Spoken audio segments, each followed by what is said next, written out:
નમસ્કાર, આપ જોઈ રહ્યા છો નેશન પ્લસ ન્યૂઝ. હું છું આપની સાથે હેતલ ભગત. સુરતમાં હિન્દુ સંગઠન દ્વારા જિલ્લા કલેક્ટરને આવેદનપત્ર આપવામાં આવ્યું છે. પશ્ચિમ બંગાળમાં હિન્દુઓ પર થઈ રહેલા અત્યાચારને લઈને આવેદનપત્ર આપવામાં આવ્યું, જેમાં વિશ્વ હિન્દુ પરિષદ, બજરંગ દળ, દુર્ગા વાહિની સહિતના હિન્દુ સંગઠનો ઉપસ્થિત રહ્યા છે. સરકારે વકફ બોર્ડના નિયમોમાં કરેલા ફેરફારો બાબતે પશ્ચિમ બંગાળમાં વિધર્મી દ્વારા કરવામાં આવી રહી છે હિંસા, જેને લઈને પશ્ચિમ બંગાળમાંથી હિન્દુઓ હિજરત કરવા માટે મજબૂર થયા છે. હિન્દુઓની હત્યાઓની ઘટના પણ સામે આવી રહી છે. આ મુદ્દો રાષ્ટ્રપતિ સુધી પહોંચાડવા તમામ જિલ્લાઓમાં આવેદનપત્ર આપવામાં આવ્યું છે.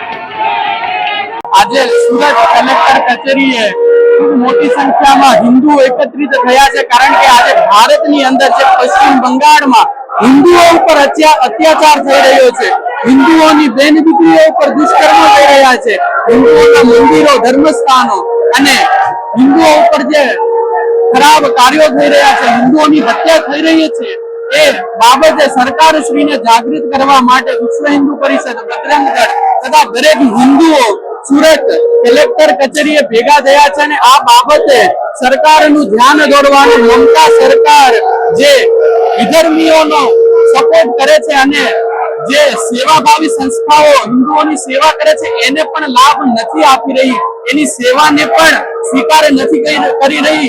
આ દરેક બાબતો ઉપર સરકાર ધ્યાન આપે અને રાષ્ટ્રીય શાસન બંગાળમાં સ્થાપિત કરી હિન્દુઓની રક્ષા કરે, એ માટે આજે કલેક્ટર ઓફિસ ઉપર હિન્દુઓ એકત્રિત થયા છે અને સરકાર શ્રીને, કલેક્ટર સાહેબને આવેદન પત્ર આપી આ બાબત ઉપર અવગત કરી રહ્યા છે. Nation Plus News Surat.